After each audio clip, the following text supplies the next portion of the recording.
Hola a todos y todas, soy Julia, profesora de Biología del Centro de Estudios Luis Vives. En este vídeo vamos a intentar daros las pautas y las soluciones del modelo de acceso a la universidad del 2025. Vamos a ello. Como siempre, tenéis el modelo resuelto en PDF en nuestra página web. Para ello entramos en la página de Luis Vives, nos vamos a recursos. De recursos nos pasamos a exámenes resueltos y en exámenes resueltos pinchamos aquí modelos y en los modelos en biología y ya tenemos el ejercicio. Bueno, este año ha habido un pequeño cambio en cuanto al modelo, no a la programación general del curso. Siguen siendo los mismos temas, pero cómo se va a hacer este examen es lo que ha variado un poquito, yo lo voy a explicar. En principio hay 5 preguntas, o sea, un modelo único, pero sí que hay una pregunta en donde no se puede elegir, hay que contestarla, sí o sí. Tiene un carácter competencial, es decir, que pueden tratar temas que son de un tema solo o implicados con otro, de relacionar, de saber explicar cosas que se dan en la asignatura de biología. Y las otras 4 pues son preguntas que tienen 2 opciones cada una, es decir, la 2, 2A, 2B, 3, 3B y 3A, 4, 4A y 4B y 5, 5A y 5B. En total, cada pregunta vale 2 puntos y el tiempo son 90 minutos, eso no ha cambiado en absoluto. Es decir, ha cambiado un poco el formato del examen, pero no los contenidos que tenemos que estudiar. Contenidos que, como siempre digo, hay que estudiarlos íntegros. La biología, si no la estudiamos entera, nos quedan cosas ahí que luego a la hora de los exámenes nos va a costar entenderlos mucho. Bueno, dicho esto, que es la visión general, vamos a ver el modelo y vamos a ver su resolución. Como siempre veis que en nuestra página ponemos lo que es el examen, el modelo, sin soluciones y luego al final bajamos y nos encontramos ya las preguntas con soluciones. Bien, pues nos vamos a ir a la primera pregunta, que la que digo que es que hay que responder sí o sí, o sea, aquí no hay opciones y es la que tiene un carácter competencial. Venga. Nos dice, respecto a los procesos metabólicos y la biotecnología, veis que está tratando 2 bloques importantes. Por un lado, el bloque de metabolismo y por otro lado, el de la biotecnología. Dice, el metabolismo es el conjunto de procesos químicos y biológicos que ocurren en las células de los seres vivos para mantener sus funciones vitales, favoreciendo la supervivencia, la reparación celular y el crecimiento. Dentro de este se pueden distinguir 2 tipos principales, metabolismo aerobio y el anaeróbico. El metabolismo aeróbico permite las actividades cotidianas y prolongadas del organismo y es típico en ejercicios de baja intensidad y larga duración, como caminar o correr a un ritmo moderado. Sin embargo, el metabolismo anaeróbico proporciona energía rápida en las células en situaciones de demanda extrema y es dominante en ejercicios de alta intensidad y corta duración, como el levantamiento de pesas o los sprints.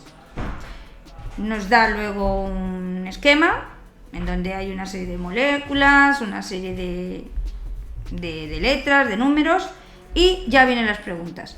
El enunciado ha sido largo, pero ha sido bastante aclaratorio sobre lo que luego nos van a preguntar.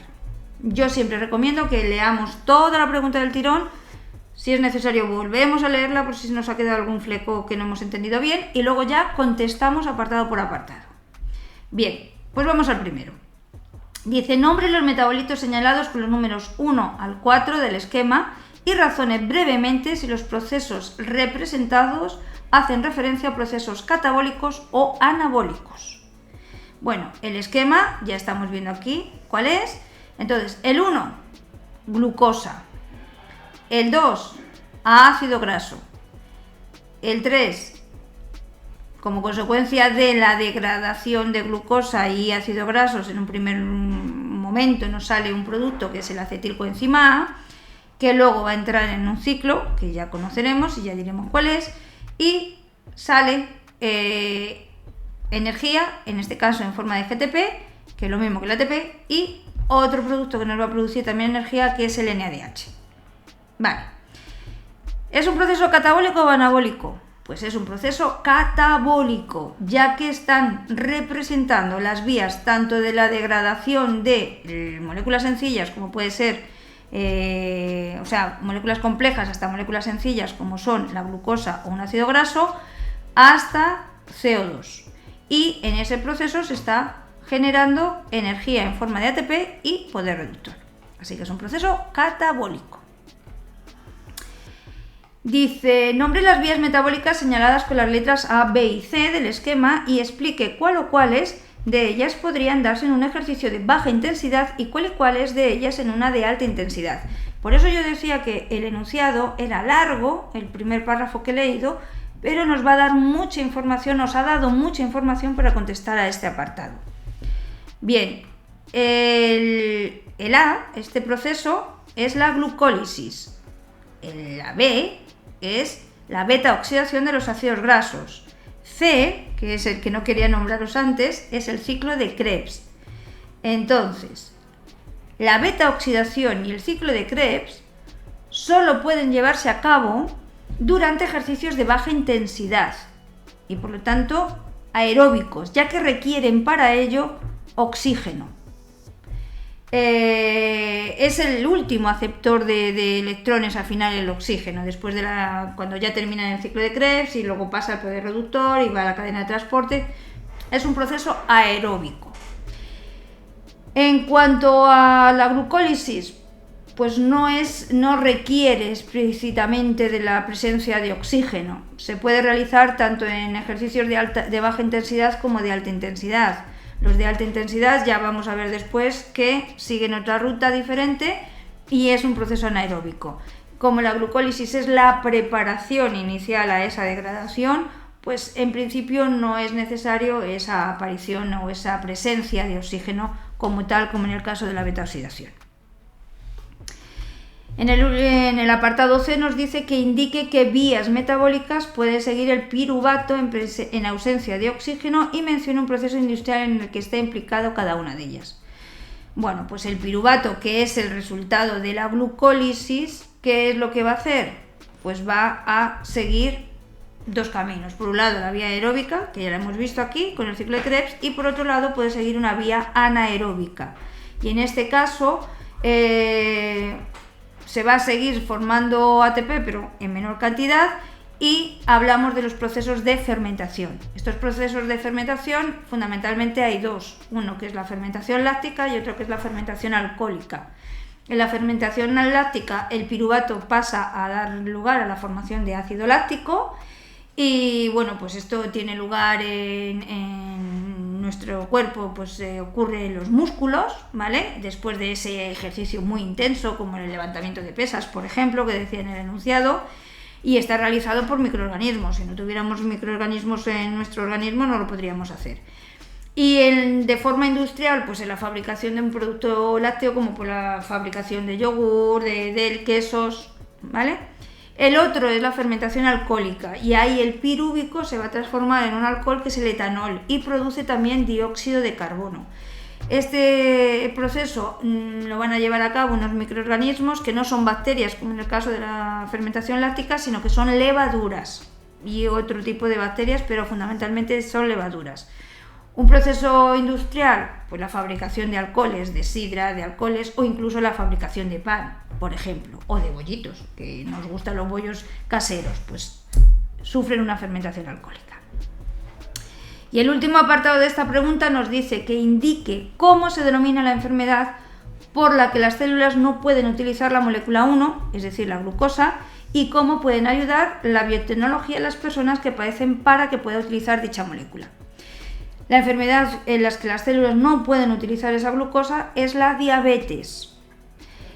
Gracias a los avances biotecnológicos se puede fabricar insulina, que es la hormona que va a ser responsable de captar esa glucosa de las células, y entonces se puede conseguir, como digo, a través de la biotecnología, usando microorganismos que están modificados genéticamente mediante un proceso que se habla de ingeniería genética por ADN recombinante. Entonces, ese procedimiento, esa técnica, nos ayuda a fabricar la insulina que luego se van a tener que usar algunos diabéticos. Vale, pasamos a las preguntas en las que hay dos opciones, es decir, opción A y opción B. Vamos a ver la primera de ellas. Dice 2A. En relación con la composición de la materia viva. A. Cada uno de los compuestos de la columna de la izquierda es un componente característico de solo uno de los alimentos de la columna de la derecha. Asocie cada número con la letra correspondiente. Vale, aquí es importantísimo, se está haciendo mucho hincapié a la relación de la biología, de los comportamientos que están ocurriendo en nuestro cuerpo, ya con relación a la salud y con los alimentos y todo. Entonces, esta pregunta viene muy bien porque está asociándonos moléculas con alimentos que tenemos asociados a esas moléculas y que supuestamente, no supuestamente, sino que en la realidad son fundamentales para nuestra vida. Entonces tenemos monosacáridos, tenemos que buscar en la columna de la derecha cuál es el alimento donde nos encontramos fundamentalmente monosacáridos, y lo vemos que es la miel. Ácidos grasos insaturados, pues tiene que ser un aceite, pues aceite de oliva. A. Glucógeno, es el azúcar ya almacenado, pues vamos a ver que el glucógeno se encuentra en el hígado de cerdo, ahí se almacena fundamentalmente. Ácidos grasos saturados, esto es compacto, esto es un sólido, porque tienen, ya sabemos que se forman mediante ácidos grasos saturados con dobles enlaces entre los carbonos. Bueno, pues los ácidos grasos saturados los podemos relacionar con la manteca de cerdo. Los carotenos, que son otros lípidos y que dan mucho colores llamativos así a los alimentos, a los vegetales fundamentalmente que lo contienen. Entonces, de la parte de aquí, pues vemos carotenos, tomate. Glucofosfolípidos. El glucofosfolípido, pues nos encontramos como son lípidos que van a tener una función sobre todo de receptores, pero también de protección de algunos tipos de tejido nervioso, pues nos lo encontramos en los sesos de cordero. Y proteínas, ¿dónde estaríamos? En la clara del huevo, es fundamental. Y el almidón, que es el último que me queda, pues en la patata. Es un azúcar de reserva energética en células vegetales, así que lo tenemos en productos vegetales como la patata. B. Dice, los glúcidos son conocidos por ser las moléculas utilizadas como combustible metabólico por las células, pero esto no siempre es así. Cite dos ejemplos de glúcidos con función no energética, indicando estas. A ver, hemos puesto una lista de todos, más o menos, puede haber más, pero de todas estas no hace falta que contestar todas, ya lo sabemos. Solamente habría que contestar dos, que es lo que nos están pidiendo. Bueno, pues hemos puesto ribosa, que es componente estructural del ARN, desoxirribosa, componente del ADN, la celulosa, que es un componente fundamental de la pared celular vegetal, la quitina, por otro lado, se encuentra en la pared celular de los hongos y en exoesqueletos de animales, los glicanos, peptidoglicanos, que son componentes de la pared celular de las bacterias, los glicanos asociados a lípidos, es decir, y proteínas, como están en las membranas externas, los glicanos asociados a proteínas, por ejemplo las inmunoglobulinas, que tienen un componente fundamentalmente una función defensiva, son los anticuerpos.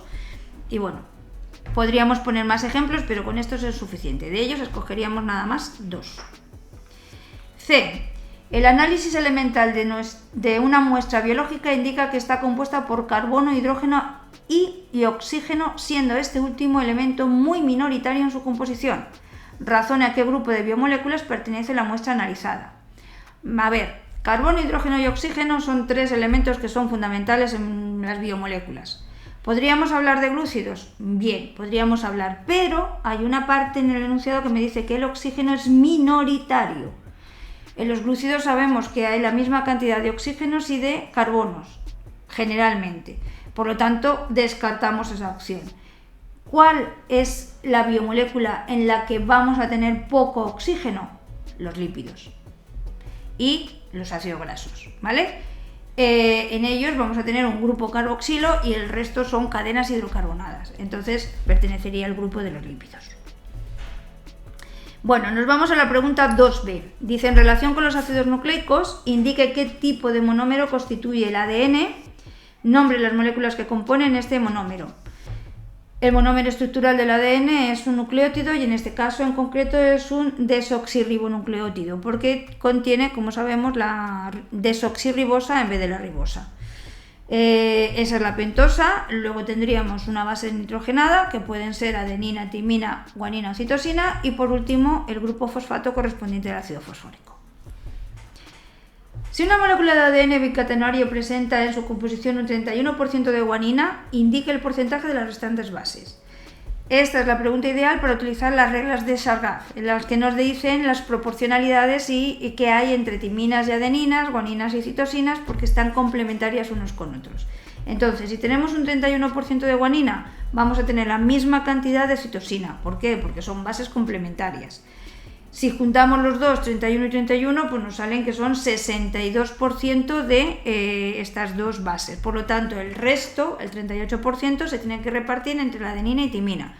Por lo tanto, 19% de adenina, 19% de timina. C. Razone cómo influye el porcentaje de guanina en la temperatura de desnaturalización del ADN. A ver, para desnaturalizar el ADN lo que se ocurre es que al aplicarle calor se van rompiendo los puentes de hidrógeno que mantienen unidas las bases nitrogenadas. Cuantas más bases nitrogenadas tengamos con dos o tres puentes de hidrógeno, eso es lo que va a hacer variación. Es decir, guanina y citosina se unen mediante 3 puentes de hidrógeno, adenina y timina mediante 2. Si yo tengo muchas guaninas y muchas citosinas, vamos a necesitar más temperatura para romper y desnaturalizar el ADN, que si tenemos más cantidad de adenina y timina. En el caso en concreto, como tenemos un 62% de guaninas y citosinas frente a un 38% de adeninas y timinas, pues necesitamos elevar la temperatura para tener más temperatura para que se desnaturalice, porque tenemos que romper un puente de hidrógeno más en cada unión entre guanina y citosina. Vamos a la pregunta 3. Como siempre, 3A, 3B. Vamos a la 3A. Dice, en relación con el material hereditario. A.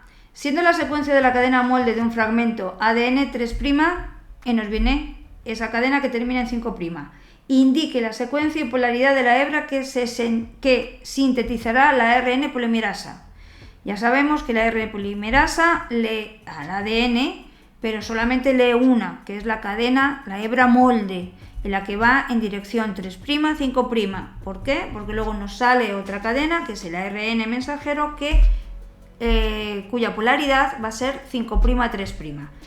Por tanto, si partimos de esta cadena, sabemos que la polaridad es 5' y lo único que tenemos que hacer es, donde hay una guanina, poner una citosina que es complementaria.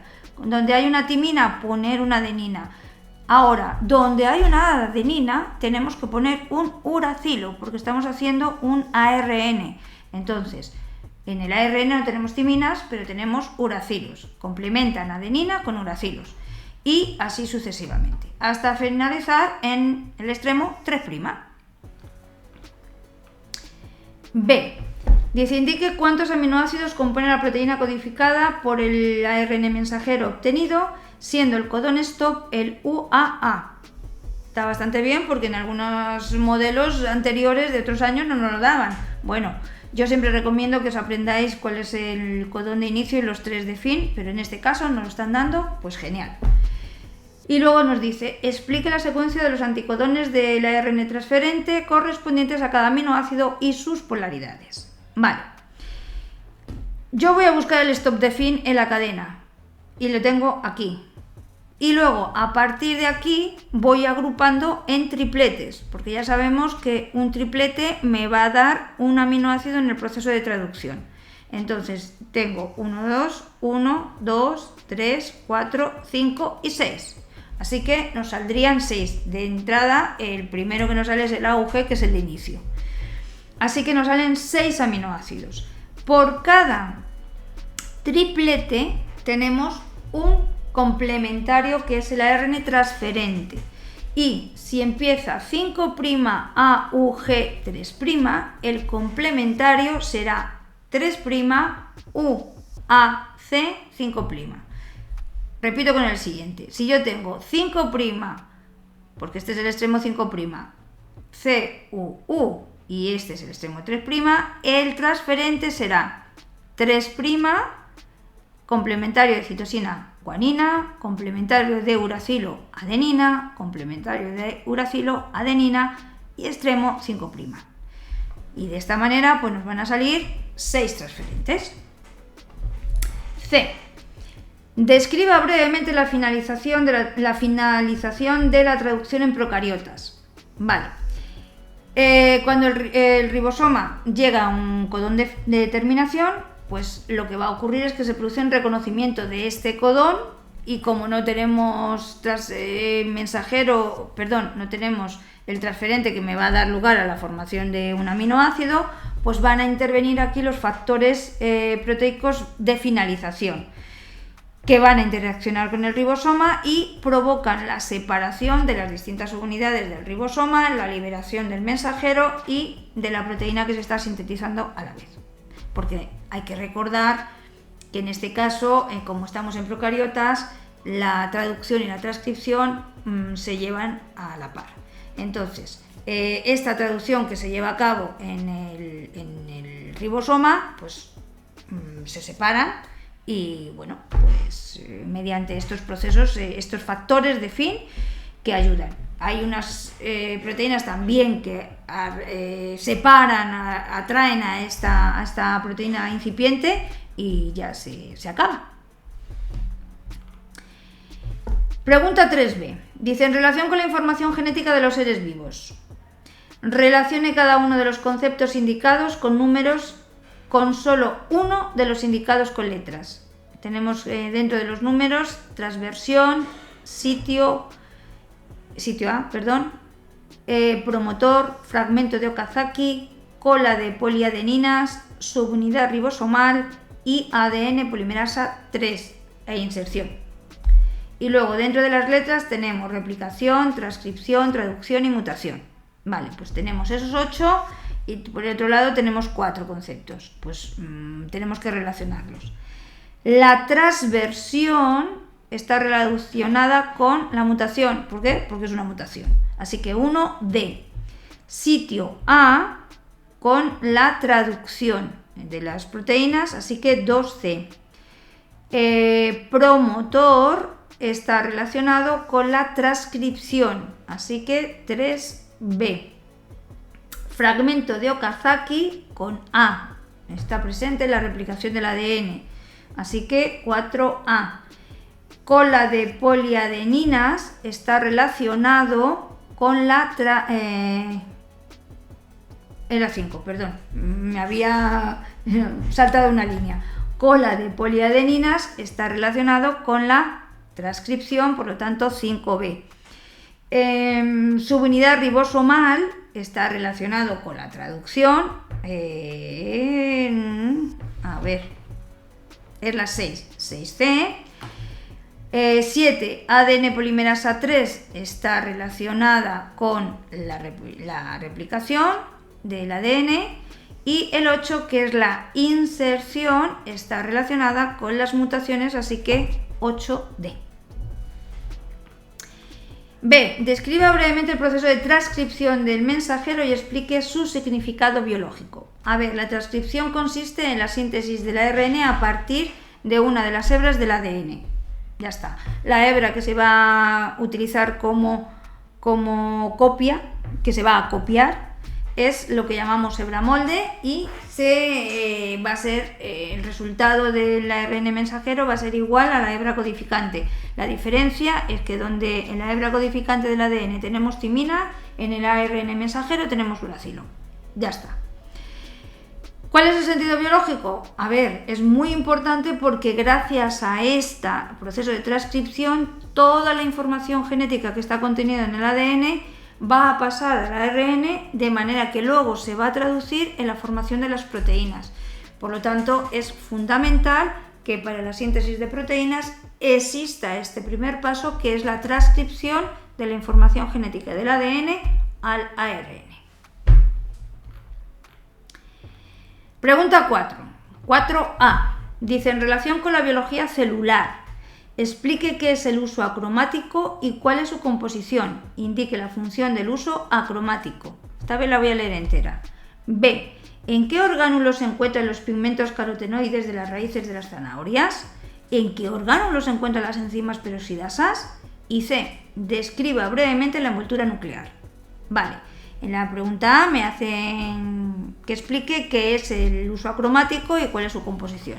Vale, pues el uso acromático es una estructura que está formada por fibras de microtúbulos, de una proteína que se llama tubulina.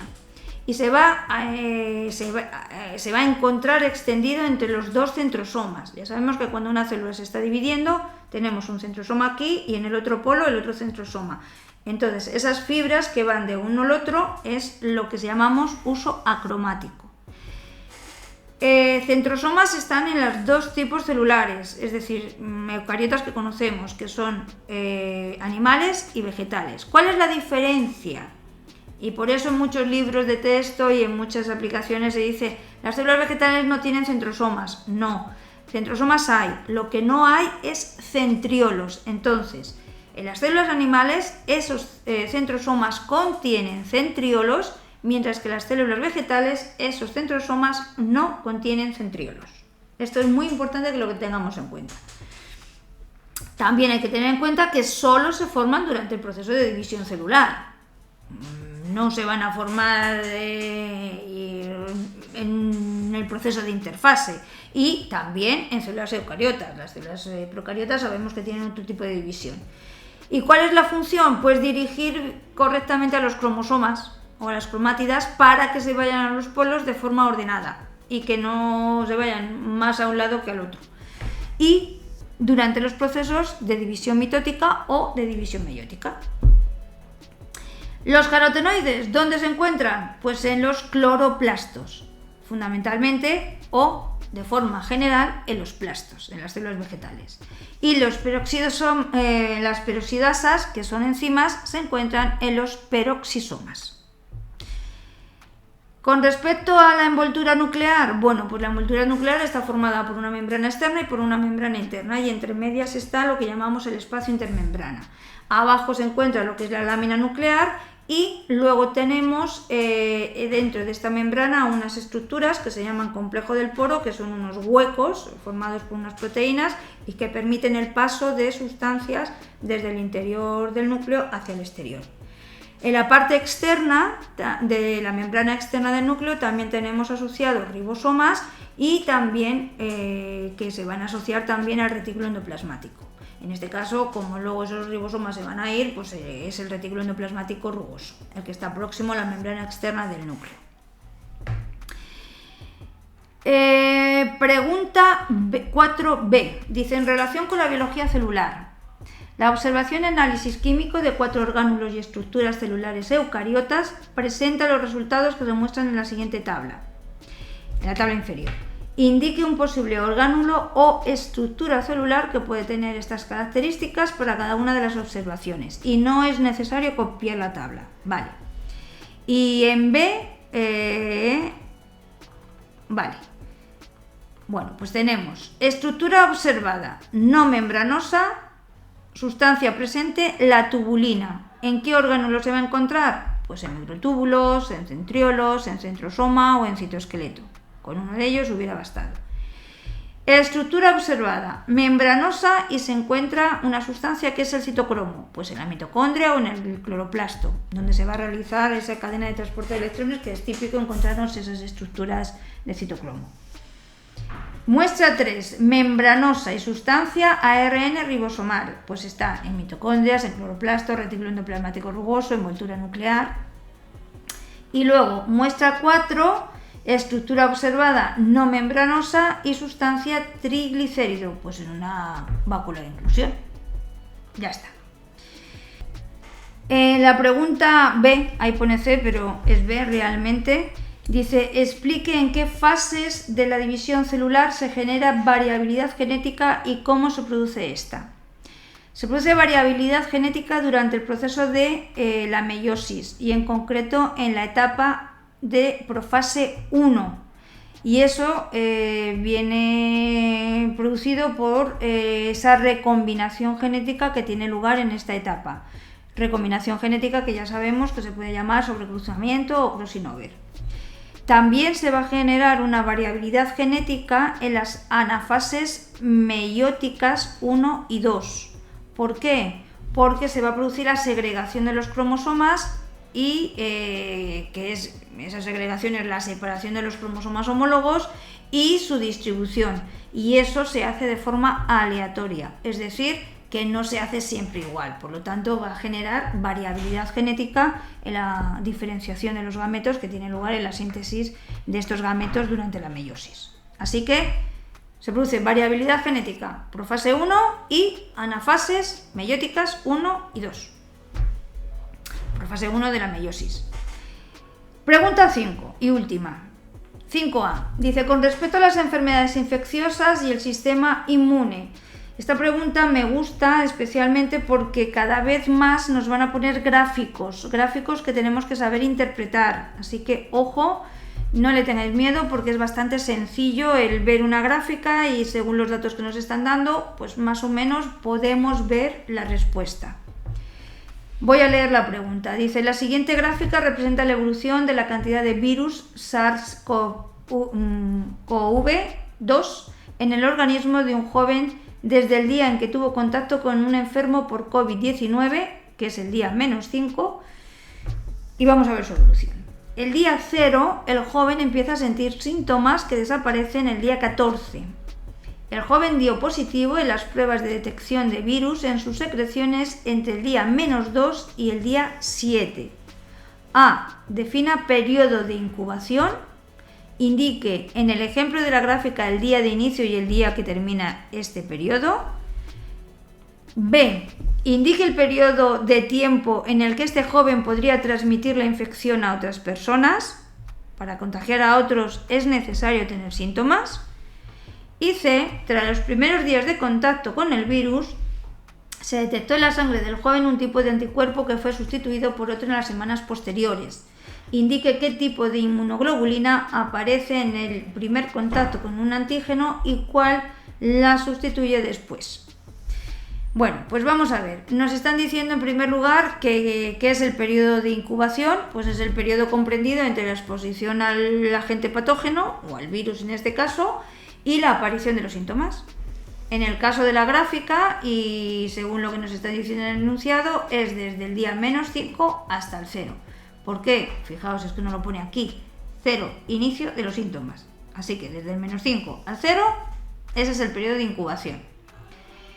En B nos dice que cuándo puede este joven transmitir la enfermedad a otras personas y que si es necesario sentir síntomas. Vale, esta persona puede, donde dice virus en secreciones, cuando ya aparecen las secreciones, los virus es desde el -2 hasta el 7 y en la gráfica lo vemos perfectamente. La otra parte, ¿es necesario tener síntomas? No. Si las personas tienen poca cantidad de virus en sus secreciones, pueden contagiar, pero no padecer síntomas. Es lo que le pasa a este muchacho aquí en el del -2 al 0. Del -2 al 0 aquí no tiene síntomas, pero era contagioso, podía contagiar, ¿vale? Luego del 0 al 7 sí que tiene síntomas y hay con mayor motivo, pero del -2 al 0, pues aquí supuestamente estaba bien, pero ya estaba produciendo contagio, porque tenía virus en las secreciones. Y luego los individuos que han sido vacunados o que tienen defensas, pueden tener un desarrollo de la enfermedad muy bajita y entonces no tendrían unos síntomas claros, pero eso no quita para que puedan contagiar. En la pregunta C nos dice que cuáles son las inmunoglobulinas que se aprecian en los análisis de este joven. Bueno, pues tenemos en el primer caso que son las IgM, que es el primero que se produce la respuesta, el primero que aparece cuando se ha producido este contagio, y luego posteriormente son cambiados, se transforman, no se transforman, sino que desaparecen los IgM y son sustituidos, no me salía la palabra, son sustituidos por los IgG. Pregunta B, dice, con respecto al sistema inmune, ¿qué es una vacuna? ¿Cómo se denomina la inmunidad proporcionada por las vacunas? ¿Cuál es la finalidad de repetir la administración de una vacuna? B, razones si es lo mismo una vacuna viva atenuada que una vacuna inactivada. ¿Alguna de estas vacunas podría causar síntomas de la enfermedad frente a la que protege? Y luego C, ¿qué se entiende por inmunidad pasiva? ¿Qué tipos conoce?